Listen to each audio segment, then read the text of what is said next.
So we have all the same types of 84,000 mental afflictions. That's the quality of this realm. Then the antidote, the white deed for deceiving people in your Dharma practice, is to lead people to the Mahayana vehicle. The Mahayana vehicle. Then to lead people to the Mahayana vehicle is to teach them the greater way. Then to show them about, teach them about Bodhichitta, like we're doing here. Then try to,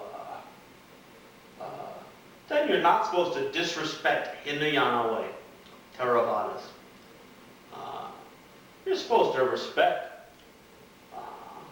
But then if they show interest, then you have to bring them as much as you can to the Mahayana.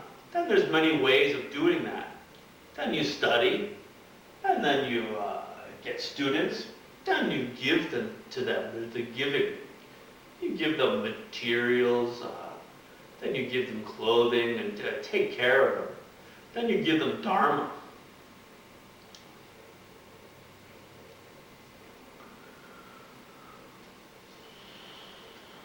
Then that, the 7-step cause and effect method of Bodhicitta is the first river of instruction. Then there's a second river of instruction. First river of instruction was taught openly by the lineage lamas. Then second river of instruction was kept secret only to special disciples. Then it's very difficult. Then Lord Atisha brought, this goes back to Shakyamuni Buddha, but Lord Atisha brought this teaching to Tibet. Then he taught it to he taught it secretly to his great disciple Dontumje. Then Dontumje taught it to Geshe Putoa. Then he taught it secretly to Langatampa Dorje Sangye. Then Geshe Chekawa came to get these instructions from Langatampa Dorje Sangye. Then Langatampa had passed away. Then Geshe Putawa had given these instructions also to Sharawa. Then Sharawa gave these teachings to Geshe Chekawa. Then Geshe Chekawa thought that these teachings would die in the world. So he taught them openly to everyone, to large amounts of people. Then he let the cat out of the bag. So it's due to Geshe Chekawa, who wrote the Lojong, who codified the Lojong Dunma, that we have these teachings.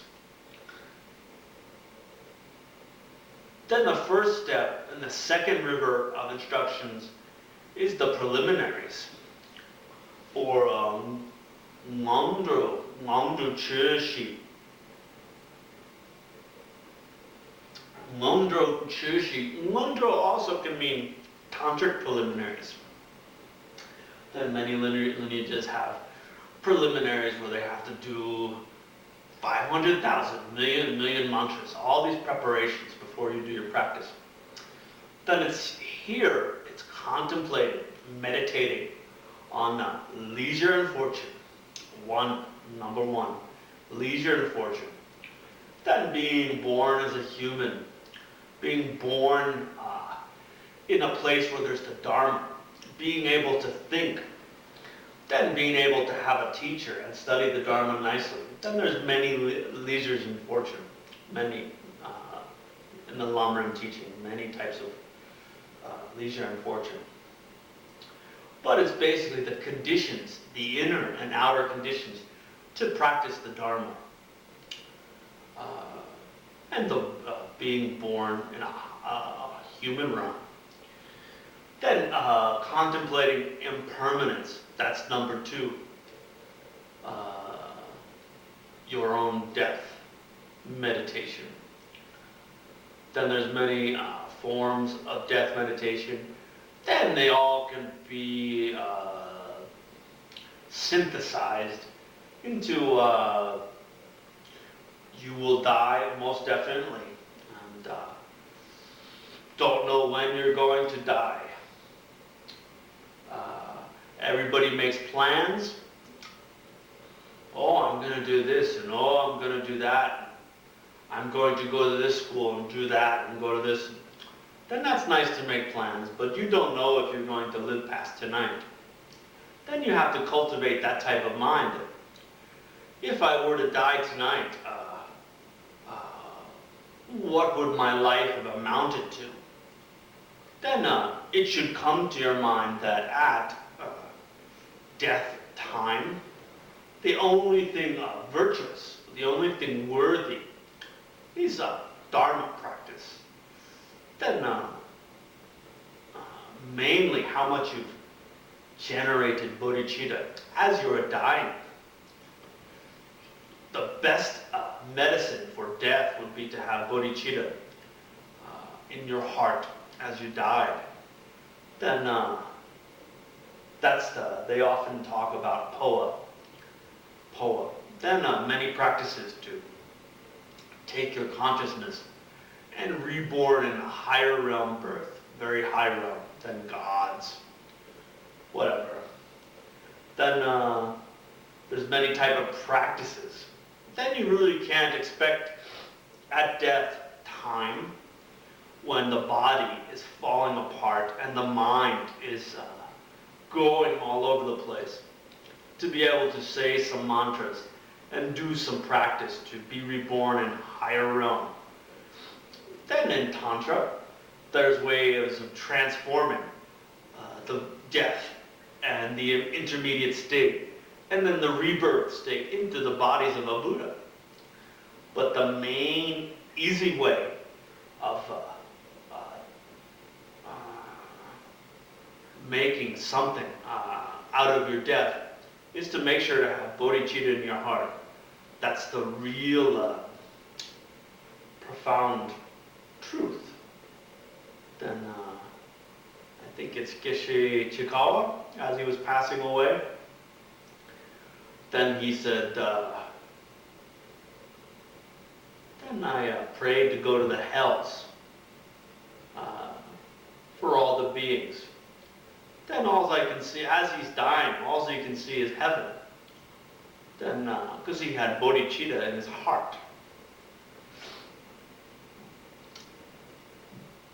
Then number 3 of Mondro Chushi is taking refuge in the Buddha, Dharma, and Sangha. Then we've talked about taking refuge before. Mainly. Then it's the emptiness, the dharmas, the realizations that come from shunyata. And even the bodhicitta, conventional bodhicitta, is the wish to achieve enlightenment for all beings. Then the ultimate bodhicitta is shunyata. Then the sangha is anybody who's perceived shunyata directly in meditation. Then a Buddha is anybody who's perfected due to seeing shunyata on the path of seeing, that has perfected that realization and achieved all the knowledges and destroyed all the mental afflictions, obstacles, and the obstacles to omniscience, all due to that wisdom. So it all depends on shunyata.